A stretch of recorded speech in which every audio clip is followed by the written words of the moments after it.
Bika Ambon Cimehong. Ini apa? Cicip Bika Ambon seharga Rp100.000 dari Cimehong. Konten kreator ini menemukan kecoa kecil di dalamnya. Namun, tanggapan Cimehong justru menuai kritik. Higienis menjadi hal yang utama dalam segala aspek, termasuk dalam produksi makanan. Adalah hal yang fatal jika makanan terkontaminasi bakteri atau benda yang menjijikan. Pasalnya, itu bisa beresiko bagi kesehatan. Seperti yang belakangan ramai, seorang konten kreator menemukan kecoa kecil di dalam Bika Ambon yang dibeli dari Cimehong. Bika Ambon Cimehong yang berbasis di Pantai Indah Selatan, Jakarta Utara ini menjadi salah satu menu terlaris. Bika Ambon seharga Rp100.000 tersebut dibuat dengan full butter Wiseman dan gluten free. Bika Ambonnya dikemas menggunakan kotak berwarna ungu. Awalnya tak ada yang aneh, bahkan kreator Sally terpukau dengan tampilannya yang berwarna kuning cerah dan tampak padat. Sally juga memuji tekstur Bika Ambonnya yang bersarang dan harum. Namun ada hal yang aneh ketika ia memotong Bika Ambonnya. Ia menemukan kecoa berukuran kecil yang tersangkut di dalam adonan. Meski ukurannya kecil, tetapi kecoa itu terlihat jelas. Walaupun begitu, Sally tetap melanjutkan untuk mencicipi Bika Ambonnya. Terlepas dari adanya kecoa kecil, tetapi Sally mengaku bahwa rasa Bika Ambonnya itu enak. Videonya viral hingga ditonton 10 juta penonton. Videonya juga dipenuhi dengan komentar netizen yang merasa jijik dengan penemuan kecoa kecil di makanan. Kritik pun ditujukan untuk Cimehong agar bisa meningkatkan higienis, mengingat gerainya selalu ramai dan dikenal selalu menggunakan bahan-bahan yang premium. So, gimana menurut kalian? Komen.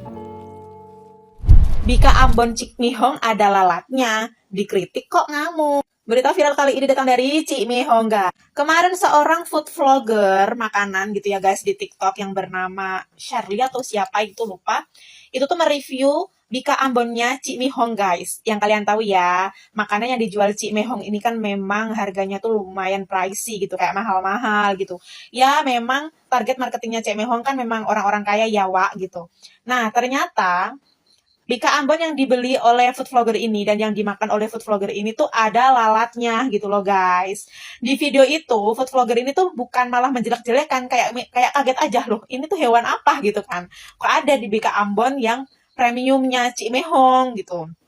Nah, karena video food vlogger ini tuh viral banget gitu ya guys, dan mungkin sudah dilihat oleh Cimehong gitu. Nah, Cimehong ini tuh melakukan live, gak tahu ini kayaknya di akun sebelah, di aplikasi sebelah gitu loh guys. Karena aku cari-cari tuh cuman kayak potongan video yang di-stitch oleh kakaknya, yang di-stitch oleh food vlogger ini gitu ya.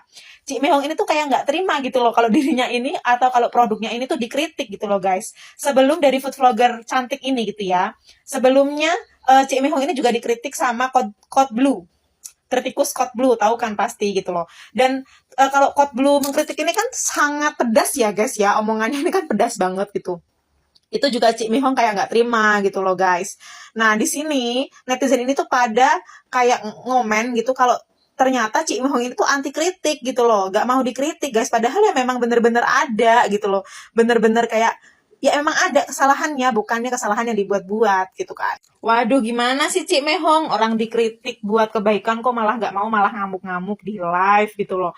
Bilangnya food vlogger cantik ini pansos gitu. Ya enggak atuh. Gimana sih guys menurut kamu? Lanjut di kolom komentar ya. Jangan lupa follow, komen, share karena aku bakalan upload sebagai video terbaru untuk kamu. Thank you and see you next video. Bye. Lucu yang terbaru, Cimehong dikritik malah marah-marah, malah bilang pansos. Masalahnya yang dikritik itu makanan lu ada serangga. Ya gampang, harusnya lu minta maaf aja, bukan malah nyalahin, bilang orang pansos, bilang cari perhatian.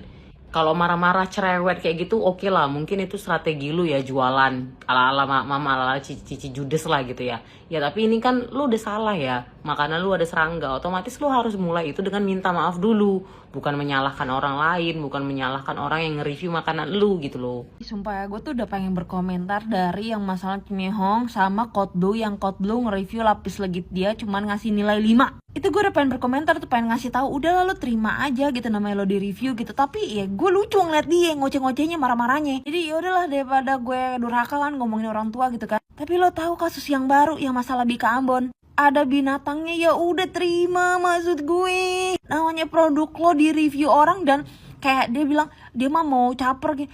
Dia udah terkenal, ngapain caper sama lu? Jangan tinggi hati lah, udah terima, namanya lo di review ya, dikasih tahu yang bener. Lagian yang masalah binatang aja, dia masih makan loh. Padahal dia lihat ada binatang di dalam Bika Ambon loh, tapi masih dimakan sama dia. Caper dari mana sih, Wak? Kalau misalkan dia cuma caper doang gitu ya, dia nunjukin tuh binatang udah gak dimakan lagi, tapi masih dimakan loh. Bayangin, sakit-sakit deh lo Bika Ambon ada binatang begitu. Ada serangga di Bika Ambon. Yang salah siapa? Ownernya atau customernya yang ngepost videonya di TikTok lalu viral? Ini lagi rame banget di FYP gue, soalnya yang punya Bikanya itu Cimehong dan customernya itu content creator juga. Dari yang gue pelajari dan dari pemikiran gue secara waras, kebetulan guys, kalau kalian nggak tahu, gue tuh konsentrasinya pelindungan konsumen. Jadi kurang lebih beberapa tahun belakangan ini, itulah undang-undang yang gue baca sampai mumet lah ya intinya. Dan keluarga gue itu run a business in F&B gitu. Jadi bisa dibilang I spend my life in F&B business. That is why I know seharusnya gimana sih as owner of a brand, terutama makanan, lo harus react ketika ada orang yang mengkritik makanan lo. Menurut kacamata gue ya. Instead of lu kayak, oh dia itu mau menjatuhkan kita. Enggak, itu orang yang mau viral doang. Itu tuh mau viral doang, mau menjatuhkan kita. Menurut gue itu kalimatnya misleading banget. Kenapa? Karena gue sampai ngeriset Kak Selly ini siapa sih? Apakah dia cuma reviewer asal-asal yang mau menjatuhkan? Enggak, gue ngeliatin, gue gak kenal Selly ya. Dia itu YouTuber, terus habis itu gue liat konten sampai ke bawah semua tentang makanan.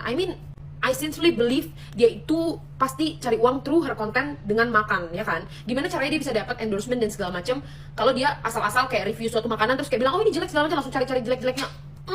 No, teman-teman.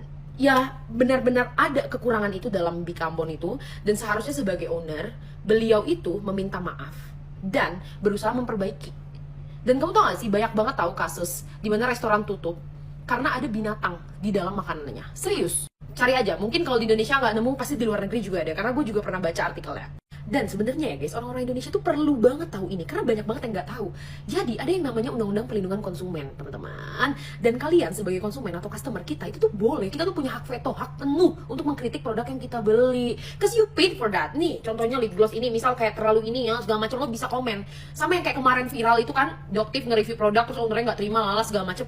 Lo boleh, beb, cause you paid for that product, lo bayar. Nggak ada masalah sama sekali. That's your rights, hak lo. Dan akhirnya keluarkan video Kak Selly itu dia mereview produk itu tanpa di-cut sama sekali. Jadi kelihatan kalau dia itu bukan ada intensi untuk menjatuhkan brand tersebut.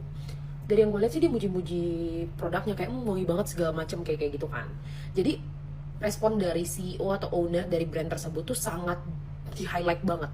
Bagaimana dia secara bijaksana merespon dan react atas komentar-komentar dari customer yang beli produk di dia. Tapi sebenarnya boleh juga langsung ngomong ke pelayannya daripada memviralkan, itu hak juga. Hak dari si customer tersebut. Tapi kebetulan yang beli ini konten kreator dan memang dikontenin. Gimana menurut kalian? Siapa yang benar? Siapa yang salah?